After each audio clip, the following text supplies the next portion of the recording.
Ayer planteamos la idea del fin, el fin de esta idea de la no locura, pero que no es la no locura, es el fin de la estructura de consenso, los incentivos al consenso, ¿no? Bueno, hoy el clima de época parecería marcar esto, los 90 desplazando a los 70. Ayer lo dije al pasar, pero estamos en una especie de...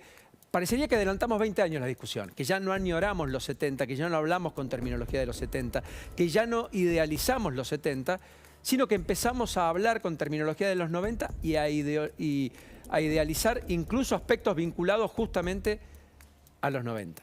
Con protagonistas que vuelven. Sin ir más lejos, no es solo el fenómeno Milei, no es solo el fenómeno Milei, pero Milei es un poco también eso. El equipo económico de Milei tiene 3 intérpretes de los 90 relevantes, importantes. Roque Fernández, Carlos Rodríguez, Darío Epstein. Todos ocuparon cargos importantes dentro de lo que se denominó el menemismo. Se jacta de ser un defensor de la política de Domingo Felipe Cavallo. También, como Mauricio Macri, habló a favor de los 90 cuando otros ocultaban aquel pasado, cuando se lo hacía de manera culposa. Milei, además, tiene un Milei móvil, haciendo alusión al Menem móvil. Ahora, insisto, plantea, es esta idea, ¿se acuerdan? Que lo salió a jugar por el conurbano. Es esta idea de que hay que ir a una política de shock para terminar con la inflación espiralizada. Los 90 tuvo como denominador común la convertibilidad. Hoy se discute si es un régimen de convertibilidad, si es la dolarización o si es una economía bimonetaria, pero en todos los casos un plan de estabilización. También volvimos a discusiones, recién lo veíamos, ¿hay que privatizar o no? Un denominador común de los 90 fue la reforma del Estado, que incluyó la privatización de compañías y empresas de servicios públicos y las concesiones de servicios. Bueno, Milei tributa en esa idea. El Macri de hay que ser cambio o no se es nada, la Patricia Bullrich que interpreta ese axioma, también parecen ir en la misma línea. En la idea de que hay que refundar el Estado. O sea, estaríamos dejando de el Estado te cuida o el Estado omnipresente como política pública, que todo lo resuelve, a un Estado que regule. Axioma de los 90. Un Estado mínimo, que no aplasta al privado, que lo deja crecer, o que lo deje crecer y le deje ser. Bueno, efectivamente esa discusión es bien de los 90. También la encarna Patricia Bullrich cuando incluso hace las caravanas como las hizo en el conurbano, porque está el Milei móvil, pero también estaban las caravanas de Patricia Bullrich con Néstor Grindetti. Eso era también mucho del Menem cuerpo a cuerpo, ¿se acuerdan? De fines de la década del 80 en medio de la interna frente al propio Antonio Cafiero.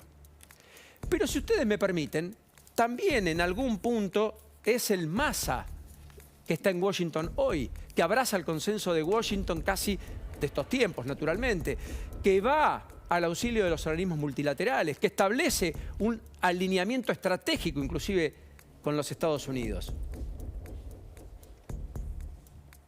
Los tres parecen decir que hay añoranzas de esa década del 90, con más o con menos efusividad.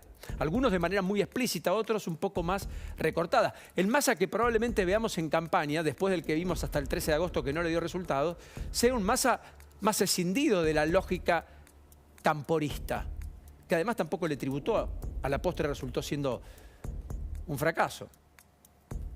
Pero fíjense, ¿no? Dejamos de hablar de la cámpora como instrumento político, anclado en un político y dirigente de los 70, Héctor J. Cámpora,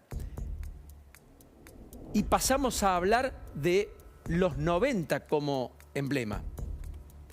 Las madres y abuelas de Plaza de Mayo probablemente tengan un repliegue en la etapa que viene, que fueron un denominador común de los últimos 20 años, que estuvieron en primera fila en los actos oficiales. Todo a propósito de enaltecer la lucha que brindaron, ¿dónde? A fines de la década del 70 y comienzo de la década del 80. O sea, hay una especie de revival. Algunos decían, adelantamos 20 años el debate. Ya no hablamos, ni añoramos, ni pensamos, ni sentimos, ni utilizamos terminología de los 70 y ahora empezamos a hablar, pensar y utilizar terminología de los 90. Por dentro yo pensaba, imagínense si Argentina se pensase el 2040 o 2050. solo una descripción, un poco chiquita, pero estas cosas se están sobrevolando. Y acá hay un clima de época. Ya no hay una derecha culposa, ya no se oculta el que es de derecha decir soy de derecha. La izquierda bulliciosa pasó de mayorías a minorías. Y el viraje de la política es del centro hacia la derecha. Y está claro, y es ostensible.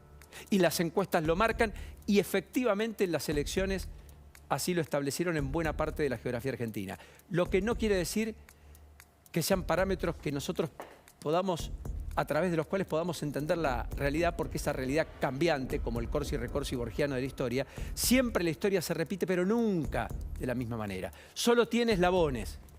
Bueno, en esa idea de eslabones, así como los 70 parecieron tan presentes en los últimos 20 años, da la impresión que a lo que vamos es hacia una mayor vinculación con los 90. ¿Eso implicará tener un líder que produzca reformas impensables, que establezca acuerdos políticos que reconfiguren el sistema político, como ocurrió incluso en los propios 90?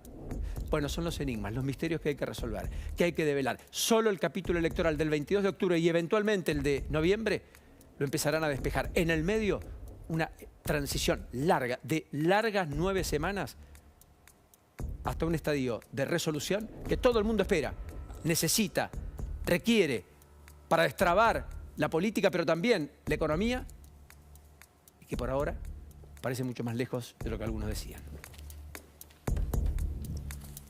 Muy bien, nos vamos a ir ahora.